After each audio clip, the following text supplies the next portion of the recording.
Welcome to this explainer. Okay, let's jump right in because today we're exploring how a vibrant, absolutely awe-inspiring cultural display is in reality a profound socio-political institution. We're looking at the history of the masquerade known as mmanwu in the Igbo society of southeastern Nigeria. We're going to unpack how this tradition is just so much more than costumes and dancing. It is quite literally a foundational pillar of their community governance, spirituality, and identity. Now, to really wrap our heads around this, we kind of need to completely flip how we view the justice system. Imagine living in a society that doesn't have centralized kings or modern police forces, yet somehow maintains strict law and order. How do you actually achieve that? Well, it was achieved through the core belief that the ultimate authority didn't belong to the living at all, but to the supernatural. If a dispute couldn't be settled by the human political assembly, they didn't just throw their hands up and give up. No, they deferred to a higher, unquestionable power. So, check this out. In Igbo cosmology, these masqueraders aren't simply humans in disguise putting on a play. Not at all. The word itself, mmanwu, comes from mmanwu, which means spirit, and onwu, meaning death.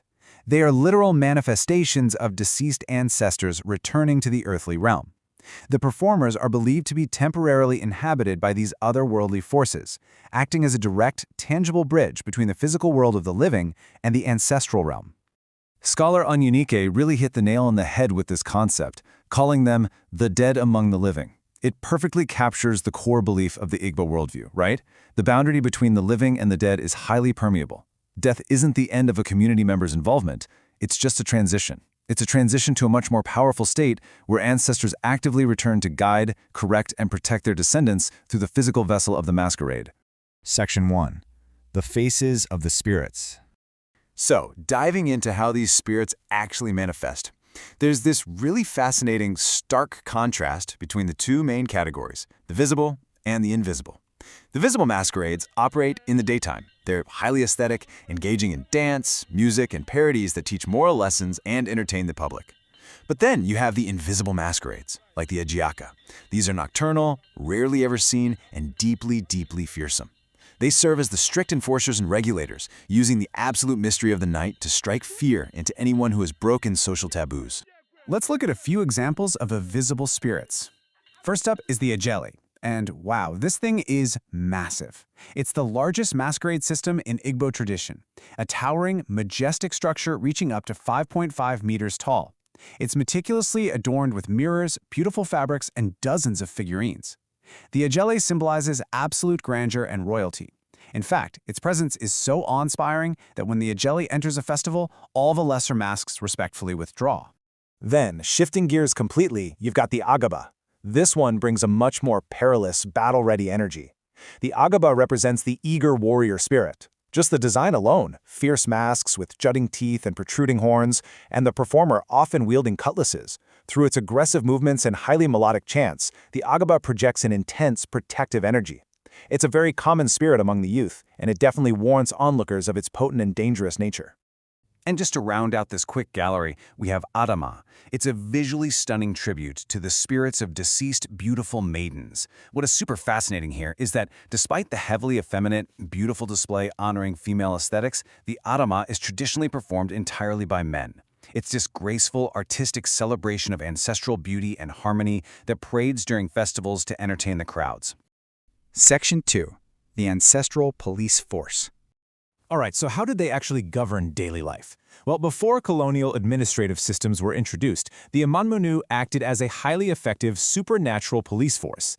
When the human political assembly reached a stalemate, the masquerade stepped in, and their duties were vast. We're talking dispensing final justice in major crimes, resolving complex land disputes, and enforcing community decisions like debt recovery and tax collection. They acted as night guards to deter thieves, and they would publicly shame moral deviants, like for adultery or failing kinship obligations, through really pointed satire and songs. To put that power into everyday perspective, anthropologist Bess Reed documented this amazing story. Basically, an Igbo woman was having her mango stolen. After she complained to community leaders, mmanwu simply marked her mango tree overnight with fresh palm leaves. That was it, just a single symbolic mark. But it was enough to strike such profound fear into the thieves that the thievery stopped permanently. It instantly restored order without the need for a single human police officer or some drawn-out court case. Section 3. The Secret Society of Men. So, who actually gets to wield this immense power? Well, the mmanwu is a strictly patriarchal institution, deeply rooted in secret male societies. There is a very rigid divide between the initiated adult males and the uninitiated, which includes women and children. The initiated men handle the mask construction, the invocation of the spirits, and the actual performances. The uninitiated absolutely must maintain physical distance and, crucially, feign total ignorance of the human performers behind the masks to preserve that spiritual illusion. Though, it's definitely worth noting that women aren't entirely disconnected. They privately evaluate the performances and are absolutely essential in weaving the sacred fabrics used by the spirits. And earning that initiation? It's intense. It's a rigorous rite of passage that basically mimics a literal death and rebirth into the spirit world. It starts with the boy's physical separation from his mother. Then comes the ordeal, often symbolized by igbo ani, which means passing through the earth or passing through water, reinforcing the idea that spirits emerge from the soil or the deep. Next, the deep secrets of the masquerades are finally revealed to him. And lastly, he undergoes purification and is incorporated back into the community. No longer a boy, but officially recognized as a man. Section 4. The Colonial and Religious Clash. Now, things took a massive turn around 1857. This ancient ancestral order basically collided head-on with Western expansion. Christian missionaries arrived in Igbo land and aggressively denounced the mmanwu.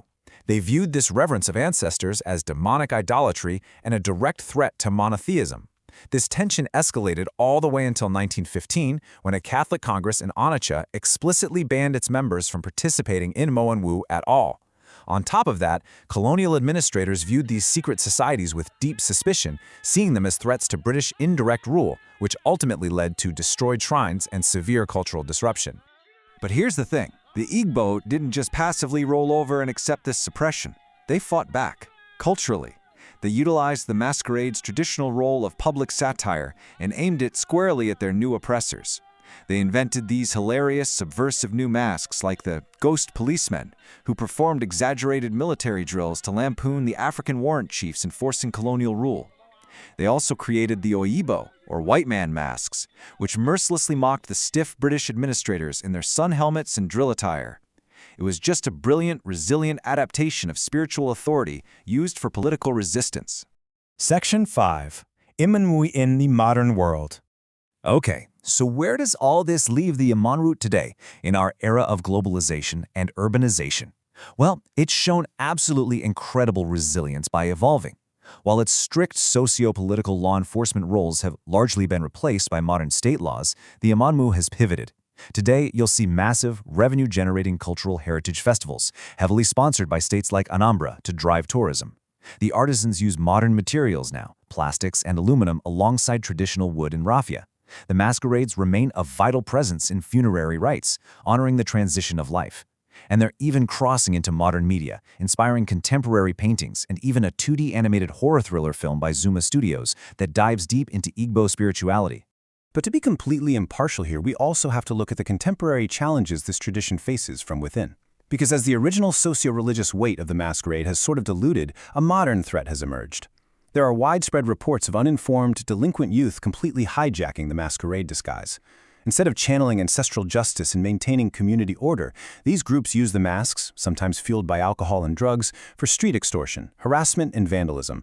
It's a behavior that deeply bastardizes the tradition, stripping the institution of its sacred authority and turning it into a public nuisance in certain areas. So that leaves us with a pretty massive question. As the mmanwu becomes a major tool for modern tourism, can these ancient, awe-inspiring spirits of the dead truly maintain their profound metaphysical power while being packaged for the commercial world? Or is this adaptability simply the latest, brilliant incarnation ensuring its survival? I hope this explainer has totally transformed how you view the incredible, shape-shifting history and resilience of the Igbo masquerade. Thanks so much for joining me, and keep questioning the world around you.